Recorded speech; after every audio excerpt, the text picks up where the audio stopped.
Hey everybody, it is me, Adrena Monet. Welcome back to the channel. I hope that all has been well with you since we last connected, and I'm looking forward to sharing with you with this two-part conversation we're going to have about a Narc Abuse survivor's truth-telling experience versus the Narc's smear campaigns and other diabolical narratives.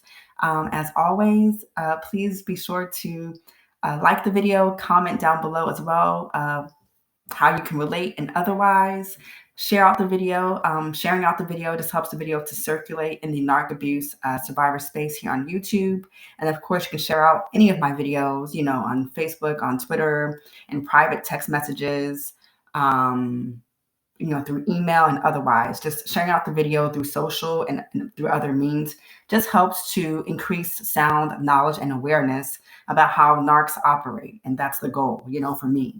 And so without further ado, let's go ahead and get into the very beginning of my message. So I've been pondering on this because I'm gradually approaching the 1-year mark of ridding my life of the female narc, and also gradually approaching the 1-year mark of me initially, coming out with the courage and confidence to share about the various facets of my narc abuse experience. And so I've been pondering about the differences between when we as targets, survivors, warriors share of our respective experiences versus the polar opposite of us speaking out, being the narcs executed smear campaigns and all of the evil intent put into these diabolical narratives about us. So needless to say, I have come up with 4 key differences between these very two polar opposite dynamics. And we're going to go ahead and get into it. I wrote down some notes, and so I'm looking at those as we speak. The overall description that I came up with is that of the two dynamics is that a narc abuse survivor story details the gut-wrenching, eye-opening, not only for him or herself, the survivor, but also for any witnesses, therapists, newfound family friends, neighbors, etc., who end up learning of his or her experience.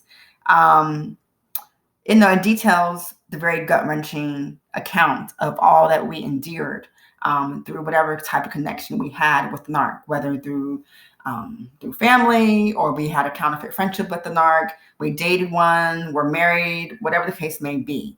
And so the narc's polar opposite story about his or her target, the smear campaign, is full of nothing but sick and twisted, sadistic lies, wrongfully defined by them as truths about us by the monster in disguise that is the narc, and even monsters in disguise, if you want to go ahead and include his or her lapdogs, flying roaches, enablers, and the like, that he or she has to also bring in on this entire demonic agenda of theirs. And so that's my overall description of those two different dynamics, our very honest, truth-telling narratives versus the polar opposite.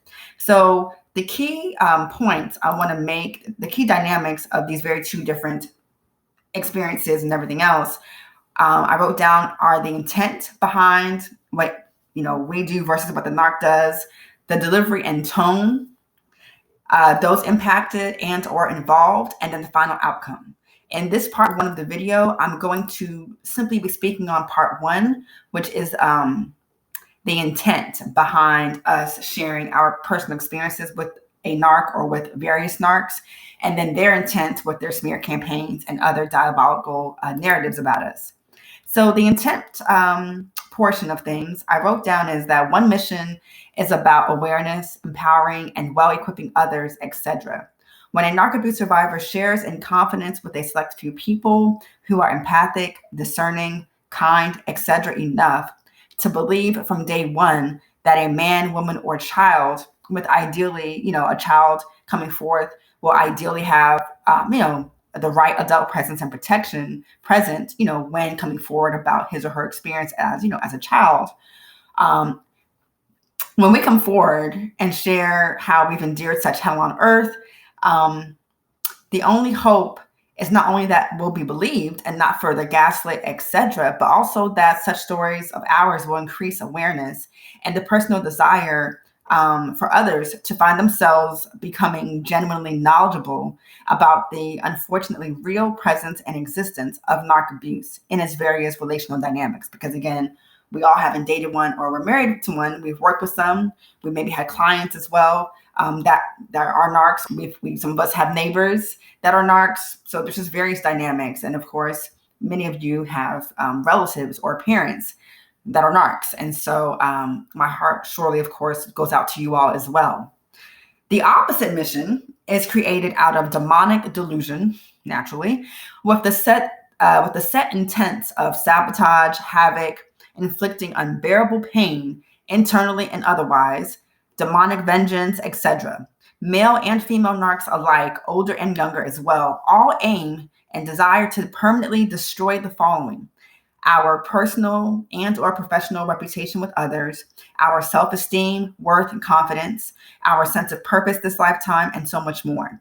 Additionally, a narc smear campaign serves the purpose of portraying themselves as a hero of sorts, or even as a victim, depends on, I guess, what kind of mood they're in that day, so that those who are gullible enough to believe the demonic narrative painted of you will be none the wiser that the narc is the real enemy of the situation and situations, at hand.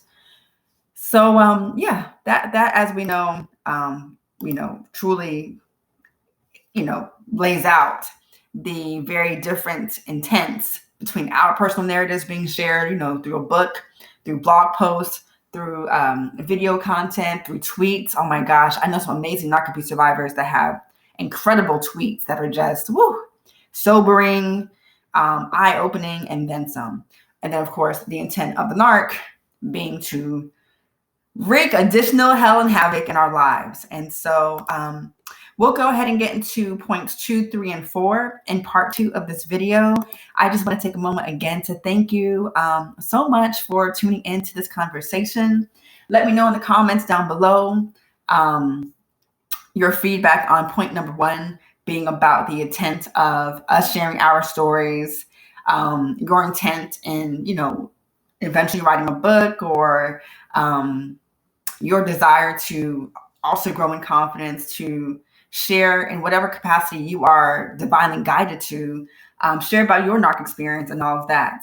So let me know in the comments down below any feedback and all of the above that you may have regarding point number 1, being about the intent of us sharing our stories versus the intent of the narcs, gut-wrenching, backstabbing, sidestabbing, and then some, okay? Machete cutting, smear campaigns.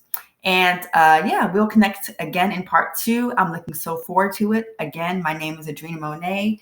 I appreciate your time, and we'll talk again soon. Peace, peace.